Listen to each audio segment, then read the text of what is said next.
Buen día, hoy voy a hablar de restricción de crecimiento fetal.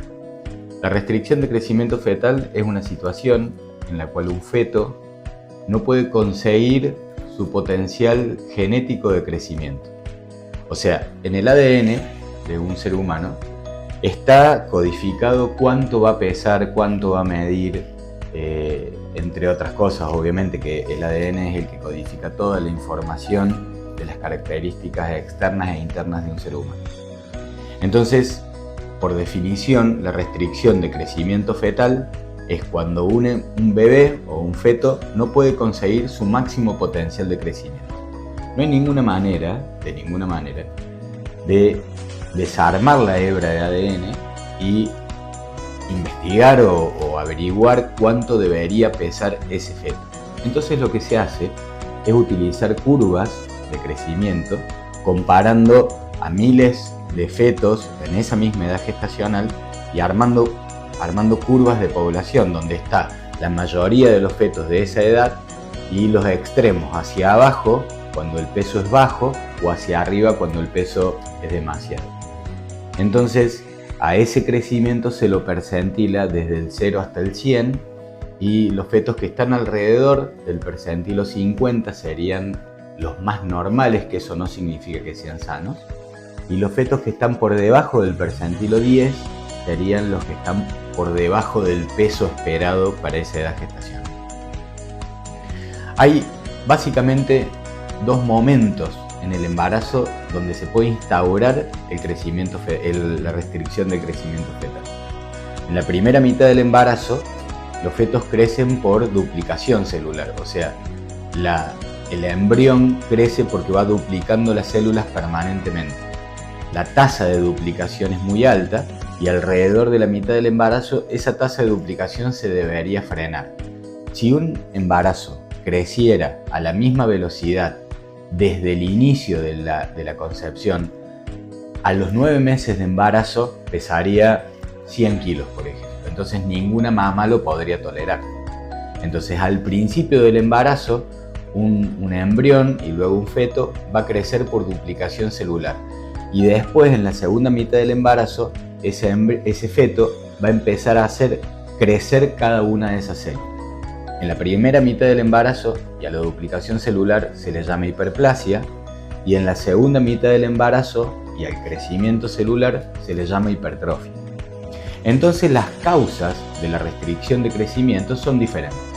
En la primera mitad del embarazo, lo más frecuente es que si hay una restricción de crecimiento, lo que esté afectada es la duplicación celular. Y la duplicación celular se afecta básicamente por problemas cromosómicos o por infecciones que generalmente son virales. En la segunda mitad del embarazo, el crecimiento se afecta por el tamaño de la célula. Entonces se va a afectar por el aporte que le demos, y el aporte viene habitualmente desde la placenta. Entonces, en la primera mitad del embarazo, los problemas cromosómicos e infecciosos van a hacer que ese embrión crezca poco, y generalmente lo diagnosticamos en la ecografía de semana 20 o en la ecografía de 4D que se hace en la semana 26.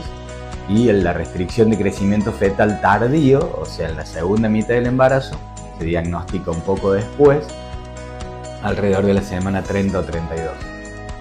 Generalmente, la restricción de crecimiento fetal que nosotros más vemos es la de la segunda mitad del embarazo.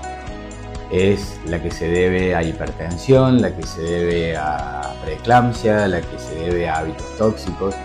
Y entonces se puede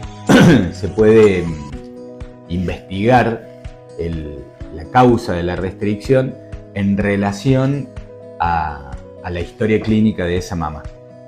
Si en la ecografía de semana 12, cuando se hace la ecografía de la translucencia nucal, nosotros hacemos el cálculo de riesgo de problemas cromosómicos y hacemos el cálculo de riesgo de insuficiencia placentaria. Si ese cálculo de riesgo de insuficiencia placentaria da mal, esa persona tiene que iniciar aspirina y otros antioxidantes desde el principio, desde antes de la semana 16, para prevenir la restricción de crecimiento fetal. Pero si en la ecografía de semana 12 sospechamos un problema cromosómico, el diagnóstico tiene que hacerse en ese momento, porque de no hacerse, cuando la restricción del crecimiento aparezca, no vamos a saber si fue por insuficiencia placentaria o fue por un problema cromosómico. Básicamente los factores de riesgo para restricción de crecimiento fetal son la edad avanzada, la nuliparidad, o sea el primer embarazo, porque nosotros no sabemos cómo se va a portar ese embarazo, los hábitos tóxicos como fumar y el consumo del alcohol, el consumo de otras drogas también obviamente, el embarazo gemelar, el embarazo no controlado, la hipertensión crónica, el sobrepeso, la obesidad, la hipertensión gestacional en un embarazo anterior, la restricción de crecimiento fetal en un embarazo anterior. Todos esos son factores de riesgo que pueden hacer que en este embarazo nosotros observemos una restricción de crecimiento. En general, la restricción de crecimiento fetal es la causa, junto con la preeclampsia, la causa más frecuente de prematurez y atrogénica. Son los bebés prematuros que nosotros hacemos prematuros. Porque cuando nosotros estamos evaluando la salud de ese feto, observamos que esa salud se deteriora y en ese momento tenemos que interrumpir el embarazo. No es que todas las restricciones de crecimiento fetal en el momento del diagnóstico tienen que interrumpirse, pero muchas de ellas sí se tienen que interrumpir antes de la semana 37 y entonces generamos nosotros los bebés prematuros y encima con una restricción de crecimiento.